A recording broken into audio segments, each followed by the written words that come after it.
بسم اللہ الرحمن الرحیم۔ السلام علیکم ورحمۃ اللہ۔ پیارے ناظرین و سامعین، کیسے ہیں آپ؟ امید کرتا ہوں خیریت سے ہوں گے۔ پیارے ناظرین، آپ کو معلوم ہے کہ عید قربان کا دن آنے والا ہے۔ یہ وہ عظیم دن ہے کہ اس دن ہم مسلمان اپنے جانوروں کی قربانی پیش کرتے ہیں۔ تو پیارے دوستو، کیا آپ جانتے ہیں کہ اس قربانی کی ابتدا کیسے ہوئی اور کیوں ہوئی، اور ہم اپنے جانور کیوں قربان کرتے ہیں؟ اگر آپ اس متعلق جاننا چاہتے ہیں تو ہماری اس ویڈیو کو اینڈ تک دیکھیے، اور اگر چینل پر نئے ہیں تو برائے مہربانی سبسکرائب بھی کر دیجئے، اور اگر ویڈیو اچھی لگے تو شیئر بھی کر دیجئے۔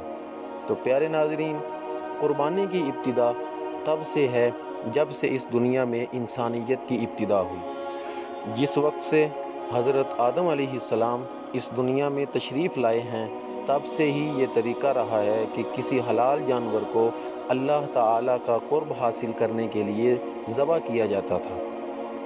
اس دنیا میں سب سے پہلی قربانی حضرت آدم علیہ السلام کے دو بیٹے حابیل اور قابیل نے کی تھی۔ حابیل نے اپنی قربانی ایک مینڈے کی شکل میں پیش کی، اور قابیل نے اپنی قربانی کھیت کی پیداوار سے کچھ غلہ وغیرہ کی صورت میں پیش کی۔ ناظرین، اس وقت یہ طریقہ ہوتا تھا کہ اپنی قربانی کو کھلے آسمان تلے رکھ دیا جاتا تھا، اور جس کی قربانی قبول ہوتی تھی، آسمان سے ایک آگ نازل ہوا کرتی اور اس قربانی کو کھا لیا کرتی تھی، اور جس کی قربانی کو آسمان سے نازل ہوئی آگ کھا لیا کرتی تھی، تو اس کا مطلب یہ ہوتا تھا کہ اس کی قربانی اللہ تعالیٰ کی بارگاہ میں قبول ہو گئی ہے۔ تو ناظرین، اسی دستور کو مد نظر رکھتے ہوئے حابیل اور قابیل نے بھی اپنی قربانی کھلے آسمان تلے رکھ دی، ایک پہاڑ کے اوپر رکھ دی۔ تو کیا ہوتا ہے کہ آسمان سے آگ نازل ہوتی ہے، ان میں سے حابیل کی قربانی کو کھا لیتی ہے اور قابیل کی قربانی کو چھوڑ دیتی ہے۔ تو اس کا مطلب یہ تھا کہ حابیل کی قربانی اللہ تعالیٰ کی بارگاہ میں قبول ہو گئی، اور قابیل کی قربانی اللہ تعالیٰ نے قبول نہیں فرمائی۔ تو دوستو، اس سے یہ معلوم ہوتا ہے کہ قربانی کی تاریخ حضرت آدم علیہ السلام سے ہی شروع ہو چکی تھی، اور اس بات کو اللہ تعالیٰ نے قرآن پاک میں بھی بیان فرمایا ہے۔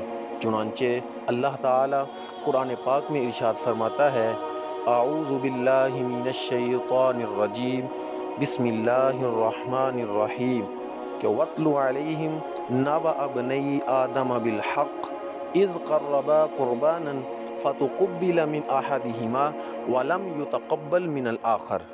ترجمہ اس کا یہ ہے کہ اللہ تعالیٰ نے ارشاد فرمایا کہ آپ اہل کتاب کو آدم علیہ السلام کے دو بیٹوں کا واقعہ صحیح طور پر پڑھ کر سنا دیجیے۔ جب ان میں سے ہر ایک نے اللہ تعالیٰ کے لیے کچھ نیاز پیش کی، تو ان میں سے ایک کی نیاز کو اللہ نے قبول کر لیا اور دوسرے کی قبول نہیں کی گئی۔ تو حضرات گرامی، اس سے معلوم ہوتا ہے کہ عبادت اور اللہ تعالیٰ کی رضا حاصل کرنے کی نیت سے اپنی کسی چیز یا جانور کو قربان کرنا حضرت آدم علیہ السلام کے زمانے سے ہے، اور اس کی حقیقت تقریباً ہر ملت یعنی ہر امت میں کسی نہ کسی طریقے سے موجود رہی ہے۔ البتہ اس کی خاص شان اور پہچان حضرت سیدنا ابراہیم اور ان کے صاحبزادے حضرت سیدنا اسماعیل علیہ السلام کے واقعہ سے ہوتی ہے۔ واقعہ کچھ اس طرح ہے: جب حضرت سیدنا آدم علیہ السلام کو ایک مرتبہ اللہ نے خواب میں دکھایا کہ وہ اپنے پیارے بیٹے کو اللہ تعالیٰ کی رضا کے لیے ذبح کر رہے ہیں، تو آپ نے اس بات کو، اس خواب کو اپنے بیٹے کو سنایا، تو آپ کا بیٹا فوراً اس پر راضی ہو گیا۔ تو حضرات گرامی، تو جب حضرت اسماعیل علیہ السلام نے اپنے ابا جان حضرت ابراہیم علیہ السلام کی اس بات کو سنا، تو آپ نے فوراً ہاں کر دی۔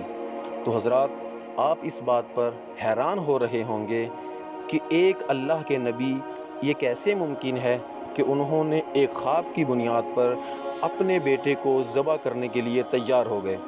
حضرات گرامی، بالکل یہ ایک حیران ہونے والی بات ہے کہ ایک باپ صرف ایک خواب کی بنیاد پر اپنے بیٹے کو کیسے ذبح کر سکتا ہے۔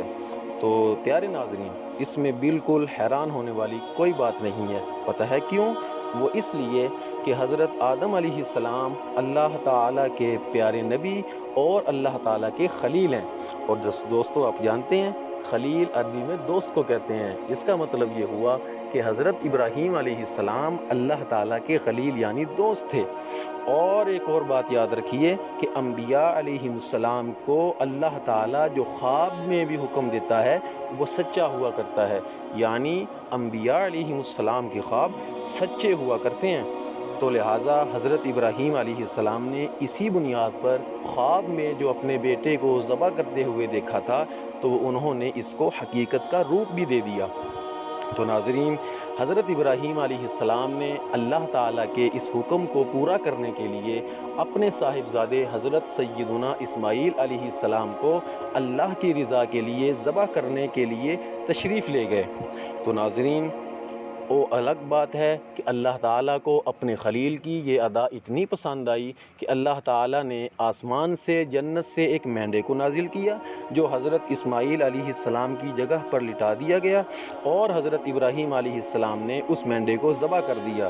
تو پیارے ناظرین، آپ کو پتہ ہے آج ہم مسلمان رسول اللہ صلی اللہ علیہ وسلم کی پیاری امت اس عمل کو کیوں اپناتی ہے؟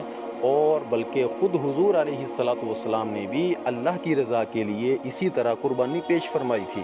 تو پیارے دوستو، اس کی وجہ یہ ہے کہ اللہ تعالیٰ کو حضرت ابراہیم علیہ السلام کی وہ ادا اتنی پسند آئی کہ اللہ تعالیٰ نے ان کی اس ادا کو قیامت تک کے لیے لوگوں میں زندہ فرما دیا، اور امت محمدیہ صلی اللہ علیہ وسلم پر یہ لازم فرما دیا کہ قیامت تک جو بھی صاحب حیثیت ہوگا، جو اس بات کی حیثیت رکھتا ہوگا کہ وہ کسی حلال جانور کو اللہ تعالیٰ کے لیے، اللہ کی رضا کے لیے ذبح کر سکتا ہو، تو اس پر لازم ہے کہ وہ عید والے دن یعنی 10 ذوالحجہ، 11 ذوالحجہ اور 12 ذوالحجہ، ان 3 دنوں میں سے کسی بھی دن میں وہ اللہ تعالیٰ کی رضا کے لیے اپنے کسی جانور کو قربان کرے گا۔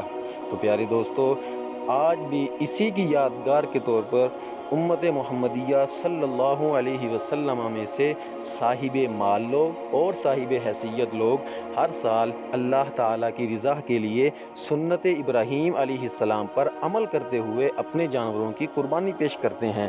تو پیارے دوستو، جیسا کہ آپ نے اس ویڈیو میں جانا کہ قربانی کی ابتدا کیسے ہوئی اور ہم قربانی کیوں کرتے ہیں، تو دوستو ایک بات یاد رکھیے گا کہ ہم چاہے جتنا بھی مہنگا جانور کیوں نہ ذبح کر رہے ہوں، اس کے پیچھے صرف ایک ہی مقصد ہوتا ہے، ایک ہی نیت ہوتی ہے کہ ہمارا مقصد اللہ تعالیٰ کی رضا حاصل کرنا ہوتا ہے۔